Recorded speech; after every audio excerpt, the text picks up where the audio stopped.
Hello fams. So today I'm going to talk about the reason why the Lexus ES350, starting from the 2006 model to the 2012 model, why most people complain that this car have gear issue. Now, there are several reasons why this car have gear issue, but I'm here to tell you one of the slightest reason why this gear issue stuff always occur in the Lexus ES350. Now, I will take it step by step. Now, the first one is, let me start from the one everyone knows, which is the transmission fluid. Now, when you change, the Lexus ES350 from the 2006 from 2006-7 model to 2012 uses the 22-pin gearbox. Now, this gearbox, once you use a bad transmission fluid in the car, there are several things this thing damage inside your gear. First of all, you won't notice all this while driving around within town, but once you are about to travel with the car, or once you start traveling with the car, all these faults will start showing itself. Now, let me not put more hands inside the transmission fluid area. Let me talk about the major one, which most people overlook. Now, let me talk about the transmission shaft seal.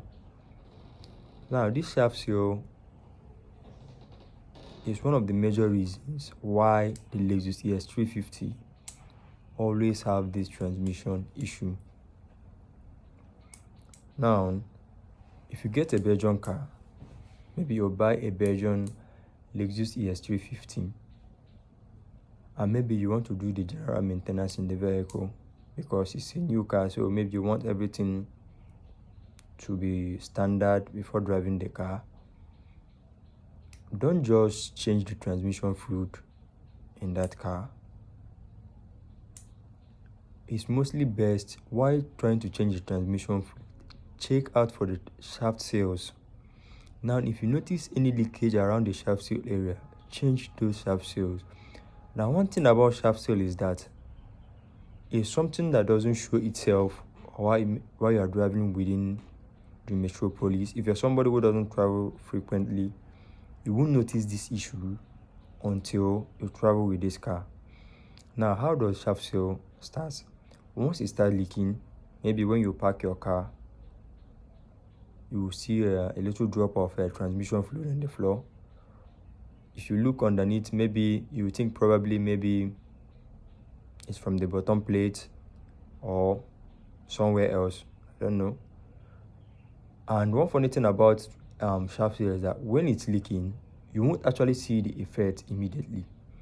Now, maybe the transmission and the shaft seal is leaking, you still notice that your gear is moving normal, changing normal, no issue, nothing. But as soon as you travel with this car, or the oil in that gearbox drops as low as 1 liter, the transmission will start slipping. Maybe sometimes if you put it in reverse, it won't enter immediately, or it won't even enter at all. Mostly it won't enter immediately. It will maybe take like 2 to 3 seconds before it clicks in. Sometimes when you put it in drive, it makes this a kind of hitchy noise, harsh noise when it enters in drive mode. Now, if you call a technician, he might overlook this shaft seal and just go straight to adding the transmission fluid into the gear. When he does this, the gear will still move normal, but over a short period of time, this issue will repeat itself.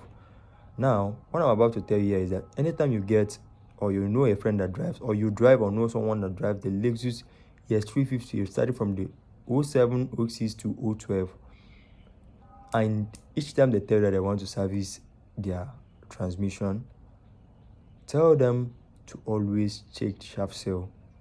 Now, if it's possible, they should always change the shaft seal each time they change their transmission fluid. Secondly, there are other factors or things that causes transmission seals to weak. Normally wear and tear can cause it. Maybe if it has stayed over time there, it will be weak and it will start leaking. Now another factor that causes this is overfilling of the gearbox. Most people don't know how to refill 22-pin gearbox. I've seen someone that said that 22-pin gearbox consumes about 8 liters of gear oil. And I'll ask this person, are you changing a brand new gear, or are you just removing the gear oil in the car? The person said he's just changing the gear oil, that once he drains the oil in the car without even changing the filter, that he's just going to add 8 liters. I told him that this is overfilling the gearbox. Now,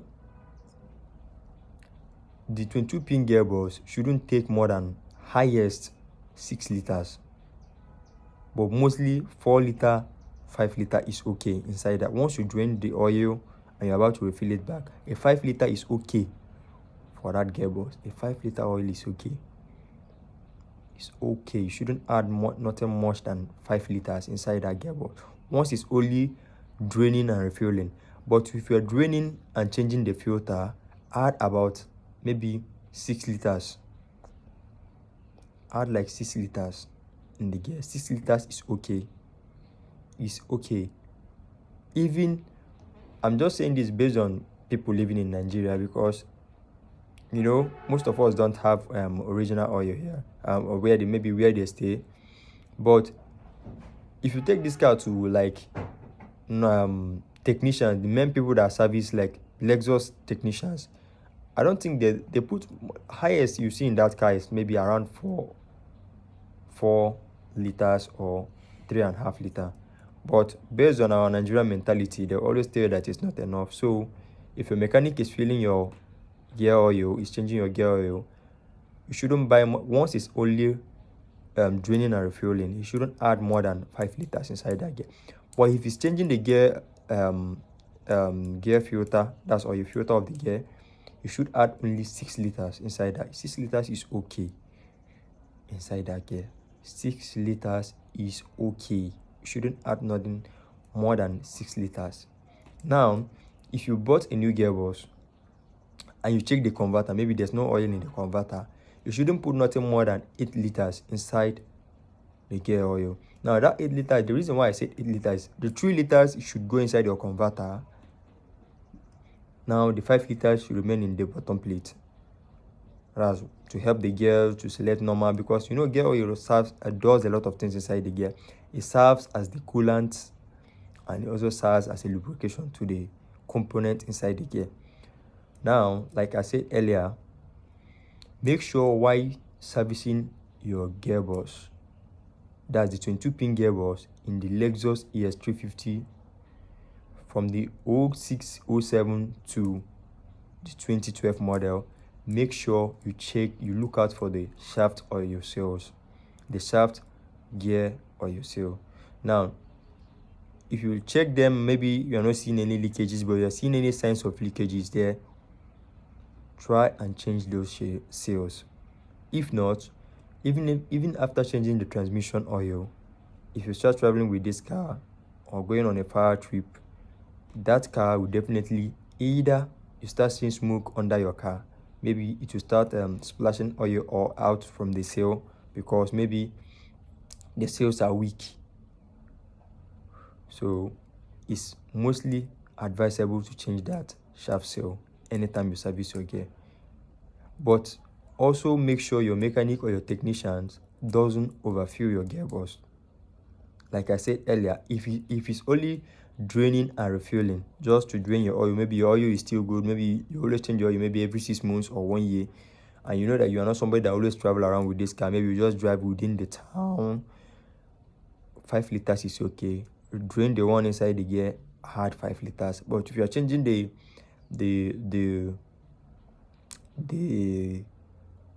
gear or your filter, make sure 6 liters is okay for this gear. Nothing more, nothing less. 6 liters is okay for this gearbox. Now, this post is mostly people who drive cars in Nigeria because of our mentality. That's why I'm putting this video this way, to avoid you being misled by your technician or mechanic. So to wrap everything up, make sure to always check your shaft seal. Anytime you see any drop of gear oil under your car, call your technician immediately. Tell him to check your shaft or your seal, the shaft seal. Tell him to check it out. If he sees any leakage there, make sure those seals are changed. Then you refill back your gear to the normal gauge. Do have a great day. Now, this is mostly the reason why your Lexus always have gear issue. Many people don't know about it. Thank you.